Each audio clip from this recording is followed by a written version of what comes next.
नमस्ते सभी को। तो हम आज की कक्षा में हम पढ़ेंगे मेले का ऊंट।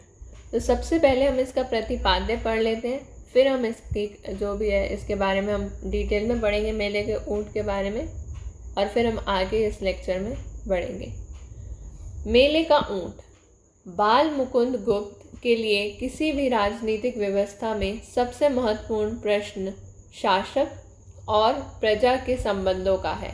तो ये जो मेले का ऊंट है ये बाल मुकुंद गुप्त जी ने लिखा है, और उनके लिए किसी भी राजनीतिक व्यवस्था में सबसे महत्वपूर्ण प्रश्न है शासक और प्रजा का संबंध। गुप्त जी का समय नव जागरण का समय था। गुप्त जी ने अंग्रेज़ों की ही खबर नहीं ली, भारतवासियों की चुप्पी और सहनशीलता को भी अपने व्यंग्य का केंद्र बनाया है। उनकी विशिष्ट कथन भंगिमा ही उनकी असली ताकत है। उनके सारे आक्रोश का केंद्र लॉर्ड कर्जन ही है। प्रस्तुत निबंध में राजनीतिक पराधीनता से मुक्त होने और अपने गौरवपूर्ण इतिहास को पहचानने, उससे जुड़ने और देश का हित चाहने वालों को स्वाभिमान रक्षा का संदेश दिया है। यह एक सामाजिक निबंध है। यह एक सामाजिक निबंध भी कहा जा सकता है, क्योंकि राजनीतिक पराधीनता स्वीकार करने वाले, हथियार न उठाने वाले और अंग्रेज़ों द्वारा राय बहादुर खिताब पाकर स्वयं को सम्मानित समझने वाले समझौता परस मनुष्य राष्ट्र के लिए एक अभिशाप है, कलंक है। सामाजिक सांस्कृतिक दृष्टि से गुप्त जी की नाराज़गी का केंद्र उस समय कलकत्ते में बसने वाला वह मारवाड़ी समाज भी है जो अंग्रेज़ी सभ्यता की चकाचौंध से अपने अतीत और अपनी संस्कृति को भूल रहा है। इस निबंध में ऊंट के माध्यम से संस्कृति से विहीन भारतीयों को पुनः लौटने का आह्वान गुप्त जी का प्रमुख लक्ष्य है। एक स्थान पर वह पथभ्रष्ट भारतीयों को चेतावनी स्वरूप लिखते हैं, तुम्हारी भक्ति घट जाने पर भी मेरा वात्सल्य नहीं घटता है। घटे कैसे, तुम्हारा जीवन एक ही रस्सी से बंधा हुआ था। यह गुप्त जी के लेखन का एक भिन्न आस्वाद है। इतिहास दृष्टि, वैचारिकता पक्ष और अमिट राष्ट्र प्रेम के फलस्वरूप यह निबंध अपने तथ्य और संप्रेषणीयता के कारण चिरस्मरणीय बन गया है। तो अब हम ये जो मेले का ऊंट पढ़ रहे हैं, तो ये बेसिकली ये जो है राष्ट्र के एक सभ्यता के बारे में है कि हमें अपने राष्ट्र की सभ्यता को जो है वो खोने नहीं देना है, और उनको जो है जगा रहे हैं गुप्त जी जो इसके लेखक हैं। और वो यही कहना चाहते हैं कि हमें अपनी सामाजिक संस्कृति को बनाए रखना है, बरकरार रखना है, अंग्रेज़ी चकाचौंध में उसे भूल नहीं जाना है। तो आइए अब हम मेले का ऊंट पढ़ते हैं एक बार। मेले का ऊंट सबसे पहले बाल मुकुंद गुप्त जी ने लिखा है, और यह एक निबंध है। भारत मित्र संपादक, जीते रहो, दूध बतासे पीते रहो, भाग भेजी सो अच्छी थी, फिर वैसे ही भेजना। गत सप्ताह अपना चिट्ठा अपने पत्र में टटोलते हुए मोहन मेले के लेख पर निगाह पड़ी। पढ़कर आपकी भी दृष्टि पर अफसोस हुआ। पहली बार आपकी बुद्धि पर अफसोस हुआ था। भाई, आपकी दृष्टि गिद्ध की सी होनी चाहिए, क्योंकि आप संपादक हैं। तब यहाँ पर वो क्या कह रहे हैं कि भारत मित्र संपादक, जीते रहो, दूध पतासे पीते रहो, भांग भेजी सो अच्छी थी, फिर वैसे ही भेजना। तो भांग के बारे में बात कर रहे हैं कि जो भांग आपने भेजी थी वो अच्छी थी, वैसे ही भेजना। गत सप्ताह अपना चिट्ठा अपने पत्र में टटोलते हुए मोहन मेले के लेख पर निगाह पड़ी। तो अब अपना वो चिट्ठा टटोल रहे थे, तो मोहन मेले के लेख पर उनकी निगाह पड़ी है। पढ़कर आपकी भी दृष्टि पर अफसोस हुआ। पहली बार आपकी बुद्धि पर अफसोस हुआ था। भाई, आपकी दृष्टि गिद्ध की सी होनी चाहिए क्योंकि आप संपादक हैं, किंतु आपकी दृष्टि गिद्ध सी होने पर भी उस भूखे गिद्ध की सी निकली, जितने ऊंचे आकाश पर चढ़े चढ़े भूमि पर एक गेहूं का दाना पड़ा देखा, पर उसके नीचे जो जाल बिछा रखा था वह उसने ना सूझा। यहाँ तक कि उस गेहूं के दाने को चुगने से पहले जाल में फंस गया। तब वो गेहूं का जो दाना है वो चुगे उससे पहले ही वह जाल में फंस गया। मोहन मेले में आपका ध्यान एक पैसे की पूरी तरफ था। ना जाने आप घर से कुछ खाकर गए थे या फिर यूं ही। अब ये जो निबंध है इसमें मोहन मेले के बारे में बातचीत हो रही है। तो मोहन मेले में गेहूं के दाने के बारे में पहली बात हुई कि गेहूं के दाने को चुगने से पहले ही जाल में वह फंस गया। और पर मोहन मेले में आपका जो ध्यान था, आपका ध्यान एक पैसे की पूरी तरफ गया होगा और ना जाने आपने घर से कुछ खाकर गए थे या फिर यूं ही आ गए थे। शहर की एक पैसे की पूरी मेले में 2 पैसे हों तो आश्चर्य नहीं करना चाहिए। 4 पैसे भी हो सकते हैं। यह क्या देखने की बात थी भाई। अब मेले में 2 पैसे हो या 4 पैसे हो तो अब इसमें देखने की क्या बात थी। तुम्हें व्यर्थ बातें बहुत देखी, काम की एक भी देखते तो दाईं और जाकर तुम 1100 संतरों का एक पोस्ट कार्ड देखे आए, पर बाईं तरफ बैठा ऊंट भी तुम्हें दिखाई न दिया। मतलब अब मेले में गए, पर मेले में हमने दाईं तरफ तो देखा जहाँ 1100 संतरों का एक पोस्ट कार्ड देखा हमने खाने का, वही 1100 संतरों का पोस्ट कार्ड दिख गया, पर बाईं तरफ बैठा हुआ ऊंट नहीं दिखा हमें। बहुत लोग उस ऊंट की ओर देखते और हंसते थे। कुछ लोग कहते थे कि कलकत्ता में ऊंट नहीं होते, इसी के से मोहन मेले वालों ने इस विचित्र जानवर का दर्शन कराया था। तो कुछ लोगों का ये मानना था कि भाई कलकत्ता में ऊंट नहीं है क्या, जो मोहन मेले वालों ने इस विचित्र जानवर का दर्शन कराया है। बहुत सी शौकीन बीवियां कितने ही फूल बाबू ऊंट का दर्शन करते दांत निकालते चले गए। तब कुछ मारवाड़ी बाबू भी आए, तो उस समय कुछ मारवाड़ी बाबू भी आए और झुक झुक कर उस काठ के घेरे में बैठे हुए ऊंट की तरफ देखने लगे। एक ने कहा ऊँटड़ो है, दूसरा बोला ऊँटड़ो केठते आयो। तो एक ने तो बोला ऊँटड़ो है, दूसरा बोला ऊँटड़ो कथेते आयो। ऐसा दूसरा बोल रहा है, किधर से आया भैया। ऊँट ने भी यह देख दोनों ऊँटों को फड़फड़ाते हुए थतूनी फटकारी। भंग की तरंग में मैंने सोचा कि ऊँट अवश्य ही मारवाड़ी बाबुओं से कुछ कहता है। जी मैं सोचा कि चलो देखें वह क्या कहता है। अब उन्होंने देखा कि चलो ऊँट क्या कहता है, क्या उसकी भाषा मेरे समझ में आवेगी या नहीं। तो मारवाड़ियों की भाषा समझ लेता हूँ तो मारवाड़ी के ऊँट की बोली समझ में ना आवेगी। इतने में तरंग कुछ अधिक हुई।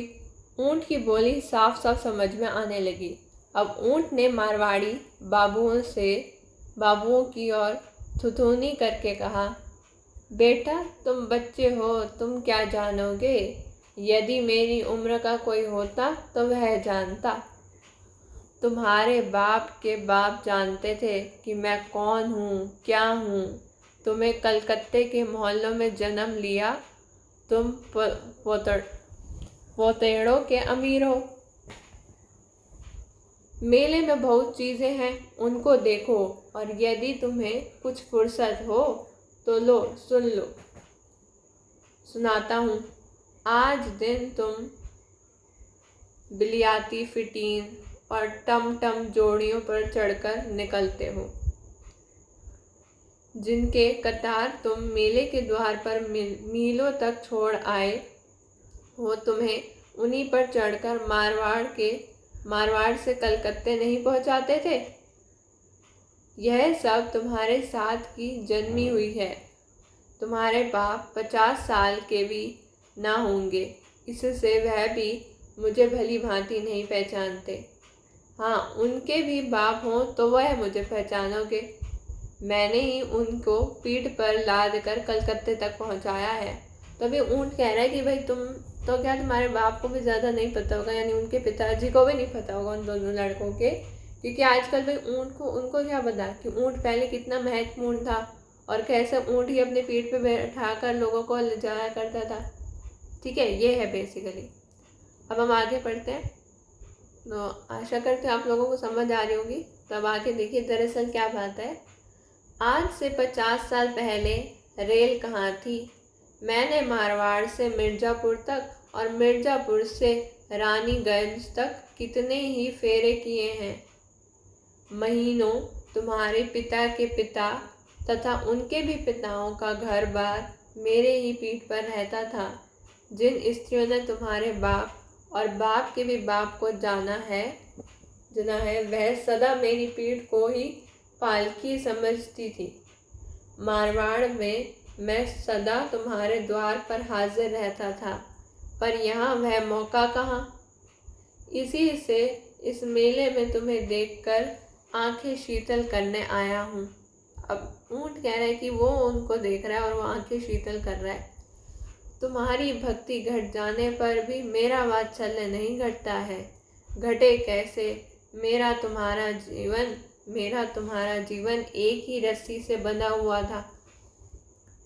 मैं ही हल चलाकर तुम्हारे खेतों में अन्न उपजाता था और मैं ही चारा आदि पीठ पर लादकर तुम्हारे घर में पहुंचाता था।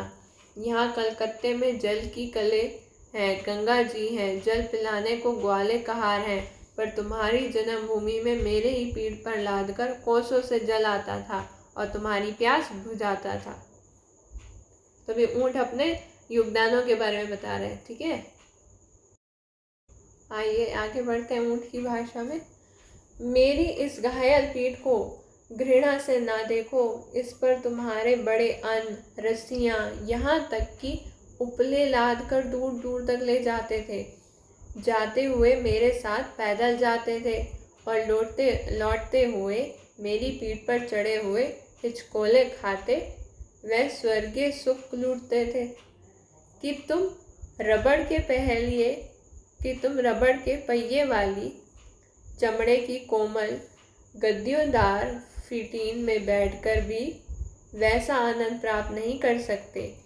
मेरी बलबलाहट उनके कानों को इतनी सुरीली लगती थी कि तुम्हारे बगीचों में मैं तुम्हारे गवैयों तथा तुम्हारी पसंद की बीवियों के स्वर भी तुम्हें इतने अच्छे ना लगते होंगे। मेरे गले के घंटों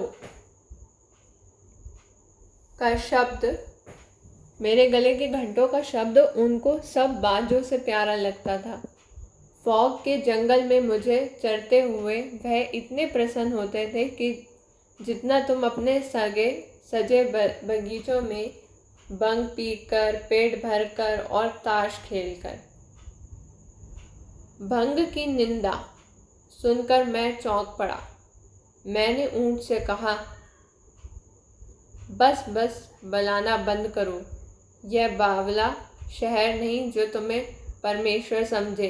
अब वो कोई और कह रहा है, ठीक है, लेखक जी कह रहे हैं, या फिर जो बंदा दृश्य देख रहा है ये उसकी बात है। तुम पुराने हो तो क्या, तुम्हारी कोई कल सीधी नहीं। जो पेड़ों की छाल और पत्तों से शरीर ढांकते थे, उनके बनाए कपड़ों से सारा संसार बाबू बना फिरता है। जिनके पिता सिर पर गठरी ढोते थे वही पहले दर्जे के अमीर हैं। जिनके पिता स्टेशन से गोठरी आप ढोकर लाते थे, उनको सिर पर पगड़ी संभालना भारी है। जिनके पिता का कोई पूरा नाम न लेकर पुकारता था, वह बड़ी बड़ी उपाध्यायी हुए हैं। संसार का जब यही रंग है तो ऊँट पर चढ़ने वाले सदा ऊँट पर ही चढ़े, यह कुछ बात नहीं। किसी की पुरानी बात यों खोल कर कहने से आजकल के कानून से हतक इज्जत हो जाती है। तुम्हें खबर नहीं है कि मारवाड़ियों ने एसोसिएशन बना ली है। अधिक बलबलाओगे तो वह रेजोल्यूशन पास करेंगे कि तुम्हें मार धाड़ से निकलवा देंगे। अतः तुम उनका कुछ गुणगान करो जिससे वह तुम्हारे पुराने हक को समझे। और जिस प्रकार लॉर्ड कर्जन ने किसी ज़माने से के ब्लैक हॉल को उस पर लाट कर बनवाकर उसे एक संगमरमर से माड़वा कर शानदार बना दिया है, उसी प्रकार मारवाड़ी तुम्हें मैं खिलाए तुम्हारे लिए मखमली काठी जरी की गद्दियाँ ही हैं, पत्थरों की नकेल और सोने की घंटियाँ बनवाकर तुम्हें बड़ा करेंगे और अपने बड़ों की सवारी का सम्मान करेंगे। तो अभी आपको आशा करती हूँ कुछ समझ आ गया होगा। अब हम इसको और अच्छे से समझते हैं।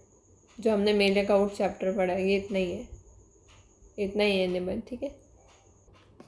अब हम पढ़ते हैं मेले का ऊँट का सार क्या है। मेले का ऊँट पत्र शैली में लिखा गया बाबू बाल मुकुंद गुप्त का एक व्यंग्यात्मक निबंध है। गुप्त जी भारत मित्र समाचार पत्र में समकालीन परिवेश में संबंधित व्यंग्य छपवाया करते हैं। प्रस्तुत लेख भी उन्हीं में से एक है। लेखक ने ऊँट के संलाप को स्वाभाविकता प्रदान करने के लिए भांग की तरंग को माध्यम बनाया है, क्योंकि भांग के नशे में व्यक्ति किसी भी प्रकार की कल्पना की उड़ान भर सकता है और उसकी व्यंग्योक्तियों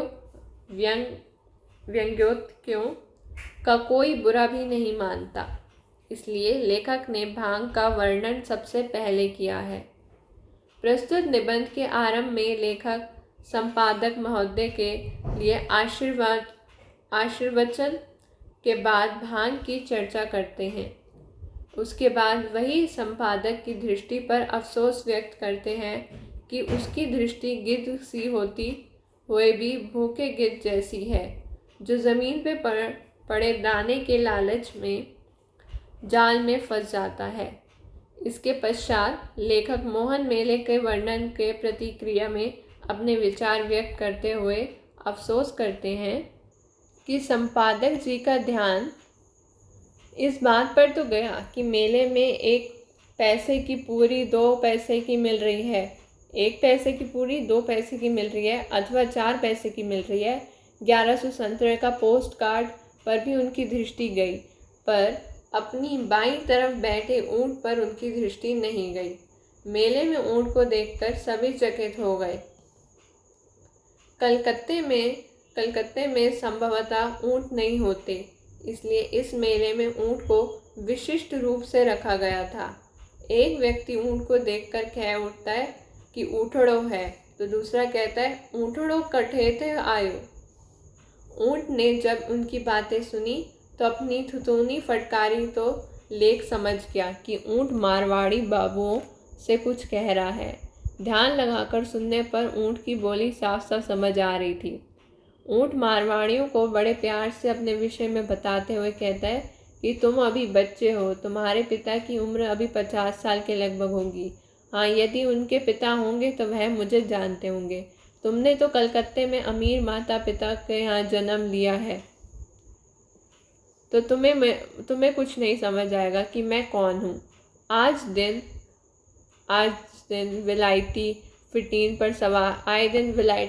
पर सवार होकर तुम तो घूमते होगे। तुम्हारे दादा परदादा इन पर सवार होकर ही मारवाड़ से कलकत्ते नहीं आते थे। उन्हें मैंने अपनी ही पीठ पर बिठाकर यहाँ छोड़ा था, इसलिए वह तो मुझे पहचान लेंगे। अब से लगभग 50 वर्ष पूर्व रेलें नहीं थी तो मैंने तुम्हारे पुरखों को मारवाड़ से मिर्ज़ापुर और मिर्ज़ापुर से रानीगंज ले जाया करता था। मेरा पीठ पर ही उनका सारा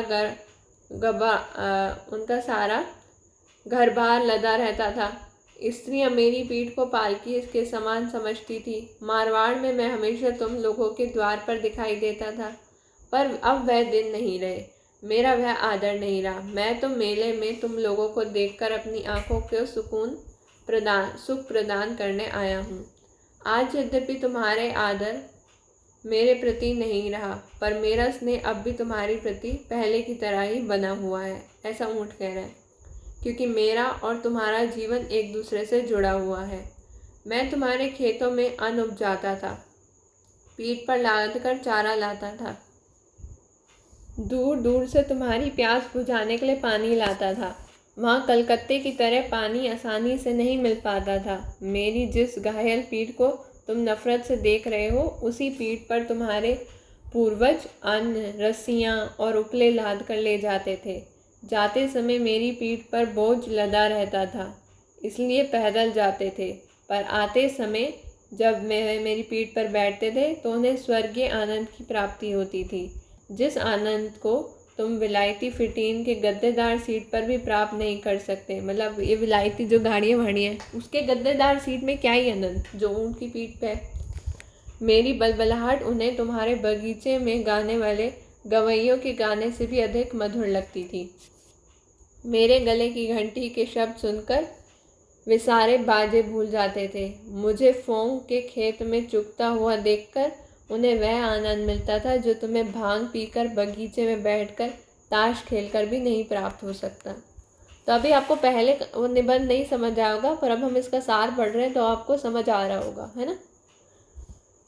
ऊँट के मुख से भांग की बात सुनकर लेखक चौंक पड़े और ऊँट को बलबलाने को मना करते हैं। वह ऊँट को समझाते हुए कहते हैं कि आज ज़माना बदल गया है। जो पत्तों से शरीर ढकते थे, उनके बड़े कपड़ों का पूरा शहर उनके बनाए कपड़े पूरा शहर पहन रहा है। तो भाई जो लोग पत्ते से अपने आप को ढकते थे, अब उन्हीं के बनाए कपड़ों से पूरा शहर जो है, मतलब अपने आप को सारे शहर वाले लोग अब कपड़े ही पहनते हैं।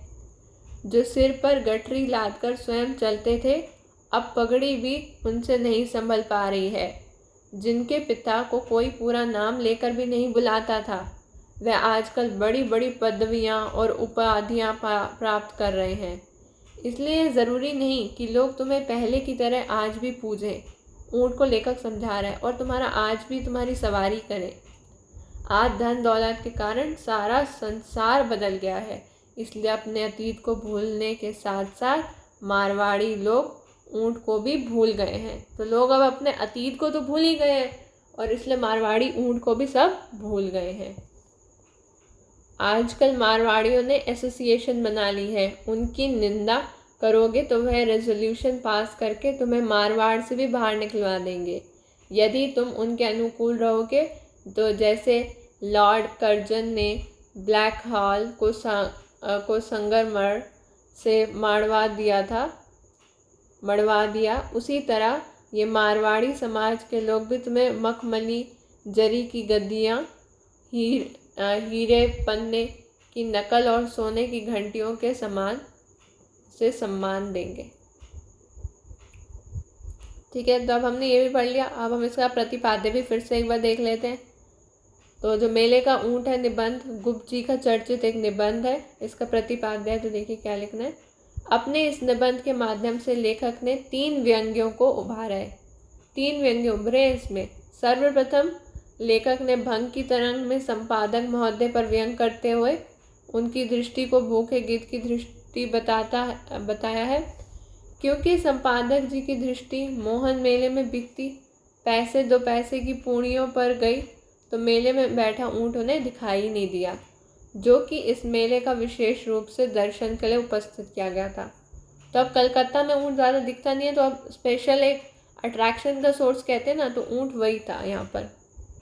अभी देखो जो दूसरा व्यंग्य है, दूसरा व्यंग्य उस मारवाड़ी समाज के प्रति है जो आज ऊँट को भूल गए, लेकिन वास्तव में वह ऊँट के ऋण से आज भी उऋण नहीं हो पाया है। मोहन मेले में ऊँट को देखकर जब मारवाड़ी सेठों के बच्चे, मारवाड़ी जो सेठ बन गए उनके बच्चे आश्चर्य प्रकट करते हैं, तो मारवाड़ी होने पर भी जब वे ऊँट को नहीं पहचानते हैं तो ऊँट उन्होंने कभी देखा ही नहीं है, तो यह देखकर गुप्तजी से रहा नहीं जाता। वह ऊँट के माध्यम से जो कथन कहलवाते हैं वह उस कथन से जहाँ एक और मारवाड़ी युवकों को उनके पूर्वजों का स्मरण कराते हैं, वहीं दूसरी ओर उन पर व्यंग्य भी करते हैं। तो अब लेखक जी जो हैं वो अब मारवाड़ी जो सेठ के बच्चे हैं उन पे इतना धन दौलत है, पैसे हैं, उनको क्या पता ऊँट क्या होता है। तब लेखक जी इस निबंध के माध्यम से क्या बताना चाह रहे हैं,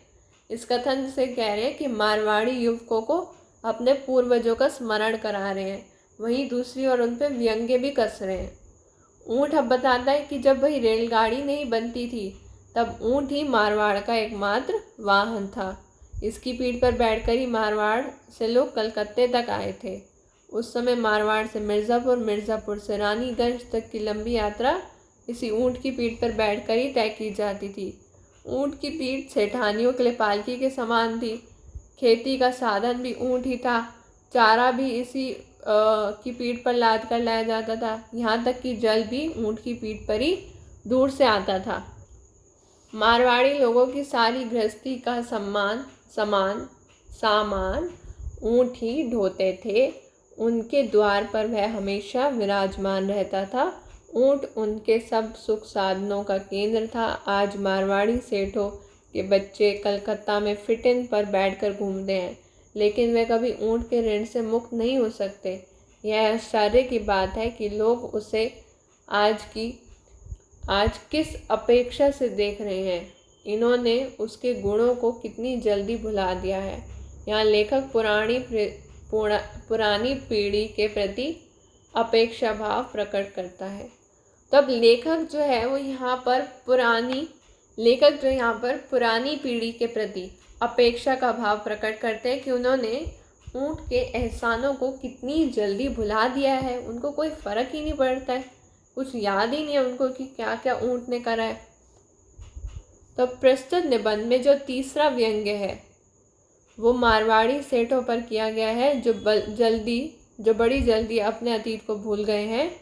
ऊँट के द्वारा अपना महत्व प्रकट करने के बाद भी लेखक स्वयं उन मारवाड़ी सेठों के अतीत का वर्णन करता है। इस वर्णन में करारा व्यंग्य यह है कि जो सेठ आज करोड़पति बने बैठे हैं, वे कभी स्टेशन से घर तक अपनी सिर पर गठरी का बोझ उठाकर ले जाते थे पहले के टाइम में। अब जो है, अब वो क्या बन गए हैं, अब तो करोड़पति बन गए हैं, जिनका पूरा नाम भी पहले कोई नहीं लेता था। व्यंग्य कसा है लेखक जी ने। आज उनके नाम के आगे उपाधियाँ लगी हुई हैं, लाला जी, सेठ जी, राय साहब जी आदि संबोधनों से उन्हें जाना जाता है। यह सब धन दौलत के कारण परिवर्तन हो गया। धन दौलत आ गई है तो सब परिवर्तन हो गया। यह मारवाड़ी सेठ केवल ऊँट को ही नहीं भूल सकते हैं, ऊँट को तो भूले ही हैं, अपना सारा अतीत ही भूल गए मारवाड़ी सेठ बन के। लेखक ऊँट को प्रबोधता है और अपने व्यंग्य को तीखा करने के लिए कहता है कि आज युग बदल गया है। अगर ऊँट को मारवाड़ में रहना है तो उसे इन सेठों का ही गुणगान करना पड़ेगा। गुणगान से प्रसन्न होकर ही मारवाड़ी सेठ उनका सम्मान करेंगे, वरना हीरे पन्ने की नकेल और सोने की घटिया बनवाकर बड़ी बना देंगे।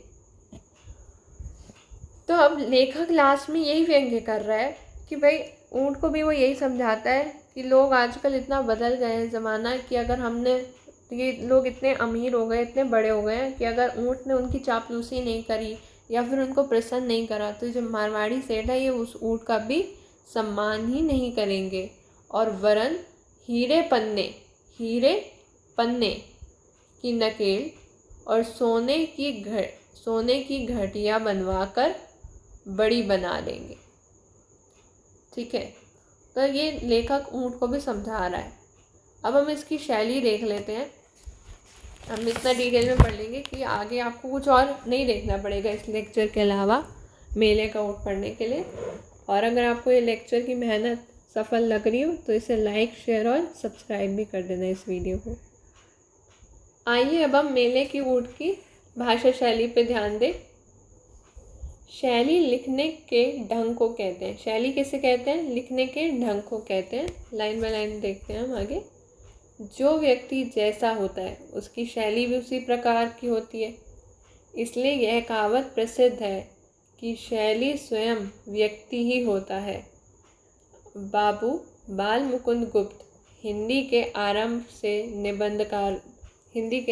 के निबंधकार थे। वह एक अच्छे व्यंग्यकार थे तथा प्रतीकात्मक पद्धति में अपनी बात कहने में निष्णात थे। विद्वानों ने उनकी शैली शिल्प की अनेक दृष्टियों से प्रशंसा की है। तो विद्वानों ने भी उनकी जो शैली शिल्प है उसकी उन्होंने प्रशंसा करी है। उनकी निबंध शैली का अध्ययन करने के लिए उसे हम दो वर्गों में बांट सकते हैं, शैली के प्रकार और अभिव्यक्ति कला यानी भाषा शिल्प। तो अब हम उसको दो पार्ट में बांट सकते हैं। कौन से? भाषा शिल्प और शैली के प्रकार। बाल मुकुंद गुप्त ने अपने निबंधों में विषय और स्थिति के अनुसार कई प्रकार की शैली का प्रयोग किया है। इतना ही नहीं, मेले का ऊंट उनका एक निबंध है। इस अकेले निबंध में ही लेखक ने कई प्रकार की शैली का प्रयोग किया है। लेखक ने निबंध के आरंभ में पत्र लेखन की पद्धति को लिया है ना। पहले तो लग रहा था कि पत्र होगा कि और कैसे भांग अच्छी लगी ये सब करके, फिर वहाँ एक पत्रात्मक शैली है। भारत मित्र संपादक, जीते रहो दूध पतासे पीते रहो, भांग भेजी सो अच्छी थी फिर वैसे ही भेजना। तो इस निबंध में गुप्त जी ने व्यंग्यात्मक शैली का भी प्रयोग किया है। आधुनिक युग के मारवाड़ी युवक युवतियों पर जो व्यंग्य किया है वहाँ पर व्यंग्यात्मक शैली है। लेखक ने मोहन मेले का जो विवरण प्रस्तुत किया है, मेले की एक एक चीज़ को गिनाया है, वहाँ पर विवरणात्मक शैली है। ठीक है। ऊंट की विशेषताओं का अलंकृत ढंग से वर्णन करने में अलंकृत शैली समझी जा सकती है। तो एक अलंकृत शैली का भी प्रयोग है यहाँ पे। तात्पर्य यह है कि अकेले इस निबंध में कई तरह की शैली का प्रयोग किया गया है जो उनके व्यक्तित्व की विशेषता के साथ साथ लेखक के शैली के साधिक कार्य प्रयोग को सिद्ध करता है। उनकी गणना उच्च कोटि के शैली निर्माताओं में की जाती है। तो बाल मुकुंद जी की गणना जो है हम उच्च कोटि के शैली निर्माताओं में कर सकते हैं, क्योंकि उन्होंने लिखा ही इतने बढ़िया ढंग से है। एक ही निबंध के अंदर उन्होंने देखो कौन कौन से उसको यूज़ किया, शैली का प्रयोग किया है हम देखते हैं। पहली कौन सी बताई? मेले का ऊंट में कई प्रकार की शैली का प्रयोग किया है। आरंभ में उन्होंने पत्रात्मक शैली ली है। ठीक है, पत्रात्मक शैली ली है जो ये भारत मित्र संपादक वाली लाइन है। फिर उसमें उन्होंने व्यंग्यात्मक शैली का प्रयोग किया है जो उन्होंने आधुनिक युग में मारवाड़ी युवा युवतियों पे व्यंग्य कसा है ना। फिर लेखक ने मोहन मेले का जो विवरण किया है तो विवरणात्मक शैली का प्रयोग किया है, और साथ ही साथ उन्होंने जो अलंकृत ढंग से किया है तो अलंकृत शैली का भी प्रयोग किया है। तो उनको शैली का बहुत ही अच्छा ज्ञान है और उन्होंने शैली का एक साधिकार प्रयोग किया है। तो आशा करती हूँ आपको इसकी शैली के बारे में भी कुछ जानकारी मिल गई होगी। अब हम भाषा की बात करते हैं। आइए अब हम भाषा के बारे में पढ़ें। भाषा विचारों की वाहिकता होती है। जिस तरह के विचार होते हैं उसी तरह की भाषा का भी प्रयोग लेखक करता है। बाल मुकुंद गुप्त का भाषा एक अच्छा अधिकार है। तो बाल मुकुंद का भाषा पर अच्छा अधिकार था। जिस तरह उनका कहने का ढंग निराला था, उसी तरह उनका भाषा प्रयोग में सामर्थ्यवान था। मोटे तौर पर देखने पर भी उनकी भाषा की कई विशेषताएं सामने आती हैं। अगर आप मोटे तौर पे भी देखो तो उनकी भाषा की कई विशेषताएं हैं, जैसे भाषा में सरलता है, भावानुकूलता है, समर्थता है और विषय के अनुसार चलने की क्षमता है।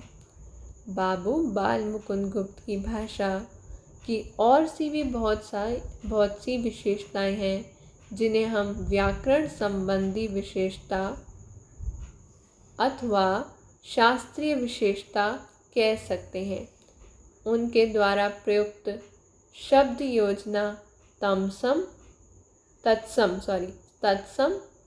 तद्भव, देशज और विदेशी शब्दों से युक्त है।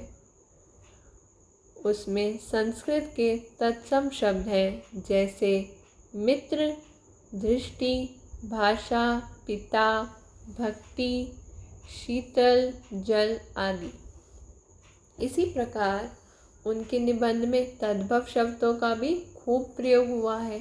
तद्भव शब्द कौन कौन से अब इसके अंदर, जैसे कि ऊंट, चमड़ा, उमर, पीठ, पत्तों, बाप आदि।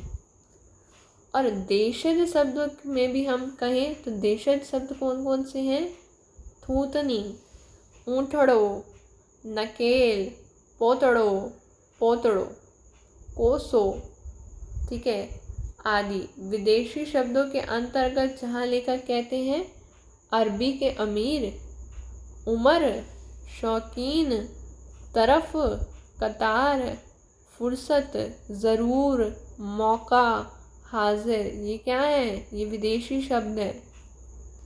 ठीक है, तो इन सभी शब्दों का प्रयोग है और इनके यहाँ पे एग्जाम्पल भी है जो हमने यहाँ पर देख लिए, हमने उदाहरण भी दे रखे हैं। तत्सम के क्या उदाहरण है, मित्र, दृष्टि, भाषा, पिता, भक्ति, शीतल, जल, ये तत्सम। फिर तद्भव की हम बात करें तो ऊंट, चमड़ा, उमर, तद्भव। तो तद्भव के क्या उदाहरण है, ऊंट है, चमड़ा है, उमर है, पीठ है, पत्तों, बाप, ये क्या है, ये तद्भव शब्द है। फिर देशज शब्दों का प्रयोग करें तो थूतनी, ऊँटड़ो, नकेल, ये देशज शब्द है। पोथड़ो, कोसो, है ना। फिर विदेशी शब्दों की बात कर लूँ तो अरबी के अमीर, उमर, शौकीन, तरफ, कतार, फुर्सत, ज़रूर, मौका, हाजिर, ये सब कौन है, ये सब विदेशी शब्द हैं। तो प्रयोग करा है वहीं वहाँ फारसी के, अब देखो उनने फारसी के शब्द भी नहीं छोड़े, जैसे अफसोस हो गया, बीवी, शहर, निकाह, पसंद, ये सब कौन है, फारसी के शब्द हैं। इसके अतिरिक्त अंग्रेज़ी शब्दों का भी स्थान है, एसोसिएशन, रेजोल्यूशन, ब्लैक होल। तो गुप्त जी का भाषा का यह भी विशेषता है कि गद्य में उन्होंने अलंकारों का भी प्रयोग किया है। इससे उनकी भाषा का सौंदर्य और निखर आया है। जैसे गिद्ध की सी में जहाँ उपमा अलंकार का प्रयोग है, गिद्ध की सी, कौन सा अलंकार, उपमा अलंकार। वहाँ मेरी बलबलाहट उनके कानों को सुरीली लगती थी, तुम्हारे बगीचे में गवैया तुम्हारे ये पसंद, ये नहीं ले, ये वाली जो लाइन है इसमें प्रतीक अलंकार देखा जा सकता है। कौन सा अलंकार, प्रतीक अलंकार। फिर उनकी भाषा की अर्थ क्षमता को बढ़ाने के लिए लेखक ने कहीं ना कहीं लक्षणा जैसी शब्द शक्ति का भी प्रयोग किया है। जैसे यहाँ बावला शहर नहीं जो तुम्हें परमेश्वर समझे, इस प्रकार समाज का जब भी यहाँ रंग, संसार का जब यही रंग है और स्वर्गीय सुख लूटते थे। ये जो शब्द देखो, इन स्थानों पर शब्द की लक्षणा शक्ति का भी प्रयोग हुआ है। तो ये जो शब्द की लक्षणा शक्ति है उसका प्रयोग कैसे हुआ है, देखो यहाँ है ना, जैसे संसार का जब यही रंग है, स्वर्गीय सुख, है ना। तो लेखक का भाषा सामर्थ्य बहुत ही अच्छा है और उनने शब्दों के माध्यम से बहुत ही सुंदर वर्णन किया है कि इसी निबंध में ऊँट का चित्र, उसके कार्यों के बारे में बहुत ही सहजता से बताया गया है। उनकी भाषा को व्यवहारिकता के नज़दीक लाने के लिए कहीं कहीं पर आँखों को शीतल करना, पहले दर्जे का होना, ये मुहावरे हैं। कौन कौन से मुहावरे? आँखों को शीतल करना, पहले दर्जे का होना, मुहावरों का भी प्रयोग किया है। तो देख रहे हो भाषा में कितनी सारी चीज़ें इस निबंध में प्रयोग है, इसलिए हम उसकी पूरी भाषा के बारे में पढ़ रहे हैं। तो ये भाषा के बारे में, और कहीं प्रश्नात्मक वाक्य हैं, तो संबोधनात्मक भी हैं, उपदेशनात्मक भी हैं, तो कहीं अनुराधात्मक भी हैं। तो ये सब वाक्यों का भी प्रयोग है, प्रश्नात्मक, संबोधनात्मक, उपदेशात्मक, अनुरोधात्मक। ठीक है। तो अब हमने इसकी मेले का ऊँट का हमने क्या क्या पढ़ लिया? प्रतिपाद्य पढ़ लिया, सार पढ़ लिया, इतनी देर से भाषा पढ़ ली, शैली पढ़ ली। अब व्याख्या भी कर लेते हैं, 2-4 एग्जाम्पल लेके। देखो अब व्याख्या आए तो क्या क्या करना है हमें देख लेते हैं हम। जैसे मान लीजिए आप पर प्रश्न आ गया कि ये भाई, जो ये लाइन है, भाई आपकी दृष्टि गिद्ध से ऊंची से फंस गया तक, इसकी व्याख्या करने को आ जाए तो आप क्या लिखेंगे व्याख्या के लिए? सबसे पहले प्रसंग, फिर व्याख्या। व्याख्या लिखने के लिए क्या क्या लिखना पड़ता है? प्रसंग, व्याख्या, फिर तो संदर्भ लिखना पड़ता है, जिसमें आप बता सकते हैं ये संदर्भ हो गया कि प्रस्तुत अवतरण मेले का ऊँट निबंध से लिया गया है, अभी तो हमें पता है। फिर इस निबंध के लेखक कौन है? बाबू बाल मुकुंद गुप्त जी हैं। गुप्त जी भारतेंदु युग और द्विवेदी युग के संधिकालीन निबंधकार हैं। ठीक है। फिर प्रसंग हमें लिखना है, फिर व्याख्या लिखनी है, फिर हमें विशेष लिखना है, भावार्थ विशेष। ठीक है। तब ये जो प्रस्तुत है प्रसंग हमें पता है कहाँ से लिया गया है, मेले का ऊँट से लिया गया है, और लेखक हमें मालूम है बाल मुकुंद गुप्त जी हैं। अब गुप्त जी जो है वो भारतेंदु युग और द्विवेदी युग को संधिकालीन निबंधकार हैं। यह मूलतः पत्रकार थे, परंतु निबंध के क्षेत्र में भी इनकी प्रतिभा सराहनीय रही है।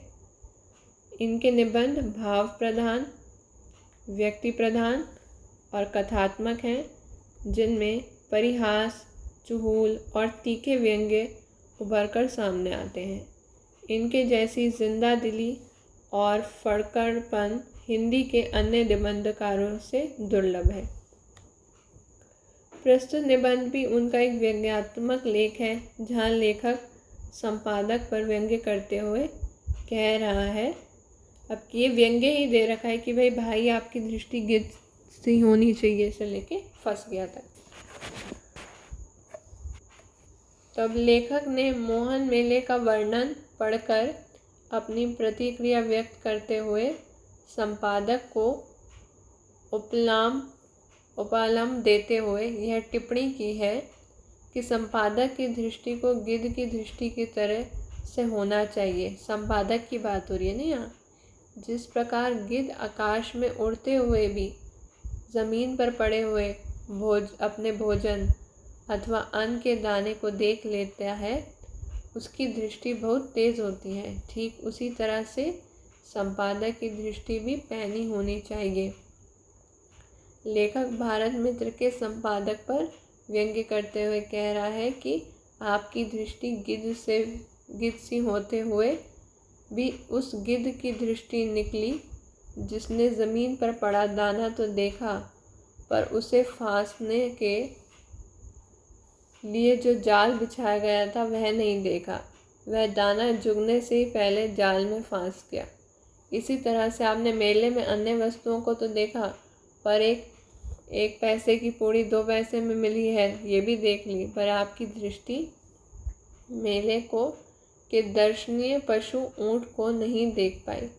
यानी आपकी दृष्टि तेज होते हुए भी गिद्ध की तरह विवेक शून्य निकली, जबकि संपादक को तो बहुत सतर्क होना चाहिए। तो उन्होंने व्यंग्य किया है। अब इसकी विशेष क्या है, जिसमें हम भाषा शैली सब बता रहे हैं थोड़ा बहुत, कि प्रस्तुत जो अवतरण है इसमें कौन सी भाषा का प्रयोग है? खड़ी बोली, गद्य की भाषा है। जो गद्य दी है, सरलता, व्यंग्यात्मकता, समर्थता, विषयानुकूलता जैसे गुण विद्यमान है। दूसरा क्या विशेष है इसका, गिद्ध की सी में उपमा अलंकार का प्रयोग है। यहाँ पर व्यंग्यात्मक शैली का भी प्रयोग है। ठीक है। दूसरा देखिए, व्याख्या लिखने को आ जाए तो क्या लिखेंगे आप, तुम्हारी भक्ति से लेके भुजाता तक। तो इसमें जो प्रसंग है वो आपको पता है, वही पहला सेम। व्याख्या की बात करें तो यहाँ पर ऊँट मेले देखने आए मारवाड़ी बाबुओं को अपने अतीत के विषय के बारे में बताते हुए कह रहे हैं कि एक समय था जहाँ तुम्हारे पास मेरे लिए बड़ा आदर था। आज समय बदल गया, तुम लोगों की श्रद्धा मेरे प्रति नहीं रही है, अर्थात आज मेरा तुम्हारे यहाँ पहले जैसा सम्मान नहीं रह गया। परंतु इस उपेक्षा के होने पर भी मेरा वात्सल्य अपने बच्चों के भांति आज भी तुम्हारे प्रति बना हुआ है। यह वात्सल्य कम भी कैसे होता। मेरा और तुम्हारा जीवन एक दूसरे से जुड़ा हुआ है। मैं भी तुम्हारे खेतों में हल चलाता था, अन्न उपजाने में सहायता करता था। तुम्हारे पूर्वज मेरे पीठों पर चारा लाद कर लाया करते थे। तो आज कलकत्ता में जल की मशीनें हैं, गंगा जी का भी जल उपलब्ध है पानी पिलाने के लिए। तो वो अपने ये योगदान के बारे में ऊँट को बताना है आपने। ठीक है, यहाँ तक योगदान आप बताएंगे। कहने का तात्पर्य यह है कि आज तुम्हारे जीवन में मेरा कोई स्थान नहीं है, उपयोगिता नहीं है, परंतु एक समय था जब मैं तुम्हारे जीवन का अभिन्न अंग था। इसलिए समय बदल जाने पर मेरी सेवाओं को भूलना नहीं चाहिए। फिर मान लीजिए आप पे ये आ जाए लिखने को कि ये वाला पैरा आ जाए, मेरे इस घायल पीठ को। ठीक है, अब इसकी व्याख्या करनी हो तो क्या करेंगे, कर सकते हैं इन लाइनों की भी व्याख्या। इस पंक्तियों में ऊँट के माध्यम से यह बताने का प्रयास किया कि ऊँट मारवाड़ जीवन का एक अभिन्न अंग था। साथ ही लेखक ने कथन के माध्यम से अतीत और वर्तमान जीवन में तुलना भी की है। ऊँट के कथन के माध्यम से लेखक कहता है, मारवाड़ा युग, तुम आज मेरी पीठ पर पड़े हुए घावों से घृणा कर रहे हो, लेकिन तुम भूल गए हो वह पीठ है जिस पर तुम्हारे पूर्वज सामान लादते थे, लंबी दूरियां तय करते थे। मैं उनके लिए बहुत महत्वपूर्ण था। सामान की अधिकता के कारण वे पैदल चल कर भी जाते थे, लौटते समय पीठ पर बैठ कर आते थे। तो ये पूरा व्याख्या करना है, जो उन्हें आनंद मिलता था इसके बारे में सब बताना है। ठीक है, ये आप सब बताएंगे, गाना गाने वाला भी इसमें ऐड करेंगे। तो ये बस इसकी व्याख्या करनी है। ठीक है, समझ में आ गया। अब हम 2 और क्वेश्चन लेते हैं इसकी व्याख्या पर, फिर हम इस लेक्चर को अंत करते हैं। जैसे ये आ जाए, पहली बार आपकी जाल में फंस गया। तो ये एक क्वेश्चन है मेले के ऊँट पर। तो इसका संदर्भ भी मेले के ऊँट से लिया गया है, या आप बता सकते हैं गद्यांश जो है बाल मुकुंद गुप्त के निबंध मेले के ऊँट से लिया गया है। व्याख्या ये, मेले का ऊँट निबंध के माध्यम से निबंधकार बाल मुकुंद गुप्त ने भारतीय संस्कृति के अनेक पक्षों पर विचार किया है। भारतीय जनमानस में आत्मसम्मान की जो ठसक किसी समय रही थी, वह ठसक अब ढीली पड़ गई है। इसका एक कारण है भारत के नए बुद्धिजीवी वर्ग के स्वभाव का लिजलीजापन। एक संपादक को पारखी दृष्टि और संतुलित चिंतन वाला होना चाहिए, लेकिन वह मुकुंद गुप्त जी कहते हैं, बाल मुकुंद गुप्त जी, कि अब संपादक दृढ़ संकल्पी ना होकर अवसरवादिता के कार्य करते हैं। छोटे से स्वार्थ के लिए वे पत्रिका का ईमान बेच सकते हैं। इससे बाल मुकुंद गुप्त जी को कष्ट होता है और वह संपादक को कर्तव्य बोध पर बने रहने की सलाह देते हैं। तो यहाँ संपादक जी को कर्तव्य बोध बनाया जाए इसलिए लिखा गया है। अब इसका विशेष यह, इस निबंध में लेखक संपादक से पारदर्शिता की अपेक्षा रखता है और भाषा जो है वो सहज है और सरल है। देखिए, जैसे ये वाला है, आज से 50 साल पहले रेल नहीं थी। इसका अगर वो करना हो तो संदर्भ तो लिख सकते हैं कि पाठ्य पुस्तक में संकलित निबंध मेले के ऊँट से लिया गया है। इसमें निबंध के लेखक का नाम बताना है आपको। व्यंग्य लेख है, ऊँट के माध्यम से भारतीय संस्कृति का चित्रण है। फिर व्याख्या करनी तो आती है। ऊँट मारवाड़ी शब्द का सुनकर मारवाड़ियों ने उनकी संस्कृति को याद दिलाया है। ऊँट कहता है भारतीयों को अपनी पुरानी संस्कृति नहीं भूलनी चाहिए। जब रेल नहीं थी तो दादा परदादा कैसे जाते थे, पूरा डिस्क्रिप्शन देना आपको, ये व्याख्या हो जाएगी। और विशेष की बात करें तो विशेष में आप लिखेंगे कि ऊँट के माध्यम से बाल मुकुंद जी ने भारतीय संस्कृति के उस पक्ष को जीवित है जहाँ हम भारत की संस्कृति को बिसरा रहे थे। हम अपनी मातृभूमि को छोड़कर कहीं भी क्यों ना चले जाएं, पर अपनी मातृभूमि का याद हमें रखना चाहिए। तो आशा करती हूँ ये जो मेले का ऊँट है निबंध आपको अच्छे से समझ आ गया होगा। अगर आपको समझ आ गया थोड़ा सा भी तो प्लीज़ वीडियो को लाइक, शेयर एंड चैनल को सब्सक्राइब ज़रूर करें। Thanks for watching.